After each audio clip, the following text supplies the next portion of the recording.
আসসালামু আলাইকুম সবাইকে নুসরাত মিনি কিচেনে।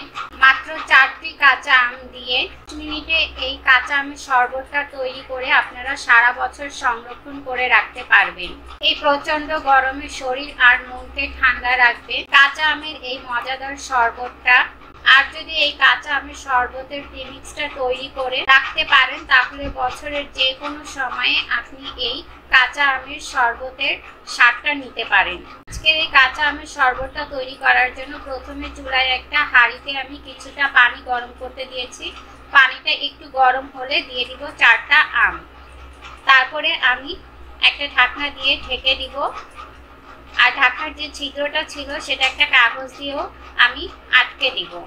আর এই আমগুলোকে একটু সময় ধরে সিদ্ধ করে নিতে হবে। আমি এখানে 4টা কাঁচা আম নিয়েছি, আপনারা চাইলে আরো বাড়িয়ে নিতে পারেন। আমটা পুরোপুরি সিদ্ধ হয়ে গিয়েছে। এখন আমি আমটাকে তুলে নিব একটা পাত্রে। আর বাকি যে পানিটা থাকবে সেটা আমি ফেলে দিব না, প্রিমিক্স তৈরি করার জন্য আমি এই পানিটা ব্যবহার করব।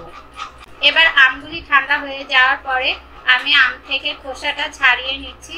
আমটা ভালোভাবে সেদ্ধ হওয়ার কারণে খোসাটা এমনিতেই উঠে আসছে। খোসাটা ছাড়ানোর পরে এবার এই আমগুলো থেকে আটি বা বীজগুলিকে আমি আলাদা করে ফেলবো। তাই এইভাবে একটু চটকে নিচ্ছি। আর এগুলো হচ্ছে আমার চটকে নেওয়া আমগুলো। এবার একটা ব্লেন্ডার জারে আমি এই আমগুলোকে দিয়ে দিচ্ছি। সম্পূর্ণ আমগুলো দেওয়া হয়ে গেলে এবার আমি দিয়ে দিব পুদিনা পাতা। পুদিনা পাতাটা আমি একটু বেশিই দিচ্ছি। আর দিয়ে দিব ধনিয়া পাতা। এখন দিয়ে দিব 1 চামচ টালা জিরার গুঁড়া। আর দিয়ে দিব 1 চামচ বিট লবণ। দিয়ে দিব 1/2 চামচ লবণ। পুদিনা পাতা, ধনিয়া পাতা আর জিরা গরমে আমাদের শরীরকে ঠান্ডা রাখতে অনেক বেশি সাহায্য করে। এখন দিয়ে দিচ্ছি আম সেদ্ধ করার পরে যে পানিটা ছিল সেখান থেকে 1 কাপ পানি দিয়ে আমি ব্লেন্ড করে নিব। ব্লেন্ড করার পরে ঠিক এমন হয়েছে। এবার চুলায় আমি একটা প্যান বসিয়ে দিয়েছি। তারপরে দিয়ে দিচ্ছি 1.5 কাপ চিনি।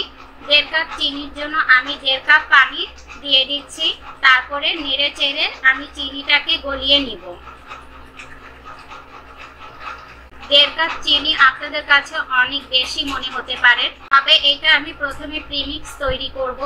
আর এই প্রিমিক্স দিয়ে কিন্তু অনেক গ্লাস শরবত তৈরি হবে। চিনিটা যখন সম্পূর্ণভাবে গলে যাবে তখন আমি ব্লেন্ড করে রাখা আমের মিশ্রণটা দিয়ে দিব। এবারে আমি এই সবগুলোকে একসঙ্গে ভালো করে নেড়েচেড়ে মিশিয়ে নিচ্ছি। সিদ্ধ করার পরে আরো যে বাকি পানিটা ছিল সেটাও আমি দিয়ে দিয়েছি। এখন আমি অনবরত নেড়েচেড়ে এই প্রিমিক্সটাকে আমি 10 মিনিট রান্না করে নিব। আর জাল করতে করতে কিন্তু এই মিশ্রণটা অনেকটাই ঘন হয়ে আসবে। প্রায় 10 মিনিট নেড়েচেড়ে জাল করে নেওয়ার পরে এবার আমি দিয়ে দিচ্ছি পুরো একটা লেবুর রস। আমি চেপে দিয়ে দিচ্ছি। তারপর আবারও একটু আমি নেড়ে দিব। 10 মিনিট জাল করার পরে এই মিশ্রণটা অনেকটাই ঘন হয়ে এসেছে। এবার এই শরবতের মিশ্রণে একটা ন্যাচারাল কালার আসার জন্য আমি দিয়ে দিচ্ছি সামান্য গ্রিন ফুড কালার।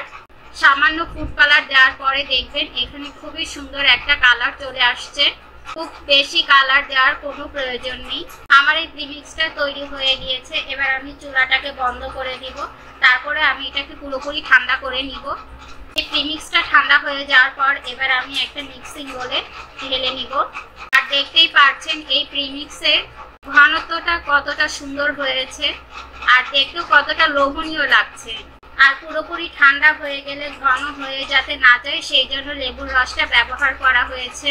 এবার এই প্রিমিক্সের শরবতটা আপনারা কিভাবে সংরক্ষণ করবেন বলে দিচ্ছি। এগুলো সম্পূর্ণভাবে ঠান্ডা হয়ে গেলে একটা কাচের জার বা একটা এয়ারটাইট বক্সে নিয়ে নেবেন। এরপর ফ্রিজের নর্মাল টেম্পারেচারে রেখে সংরক্ষণ করতে পারেন 1 বছরের জন্য। আর যখনই খেতে মনে চাইবে এখান থেকে অল্প একটু প্রিমিক্স নিয়ে ঠান্ডা পানির সাথে মিক্স করে তৈরি হয়ে যাবে একদমই রিফ্রেশিং একটা কাঁচা আমের শরবত। সঙ্গে কয়েকটা লেবুর স্লাইস আর আইস দিয়ে আর একটা ফ্রেশ পুদিনা পাতা দেওয়া গেলে একদমই জোস লাগবে খেতে। প্রিমিক্সের সঙ্গে কিন্তু এগুলো দিয়ে সংরক্ষণ করে রাখতে পারবেন না, শুধু প্রিমিক্সটাই আপনাকে সংরক্ষণ করে রাখতে হবে। আর হ্যাঁ, যেই পরিমাণে প্রিমিক্স তৈরি করেছি অনায়াসে 15 থেকে 20 গ্লাস শরবত তৈরি হয়ে যাবে। আশা করি আমার এই কাঁচা আমের শরবতটা আপনাদের কাছে অনেক বেশি ভালো লেগেছে আর সহজও লেগেছে, আর আপনাদের কাজেও আসবে। যদি রেসিপিটি ভালো লাগে তাহলে একটা লাইক, কমেন্ট, শেয়ার করে সাবস্ক্রাইব করে পাশে থাকার অনুরোধ রইল। আজকের মতো এখানে বিদায় নিচ্ছি। সবাই খুব ভালো থাকবেন, সুস্থ থাকবেন। আল্লাহ হাফেজ।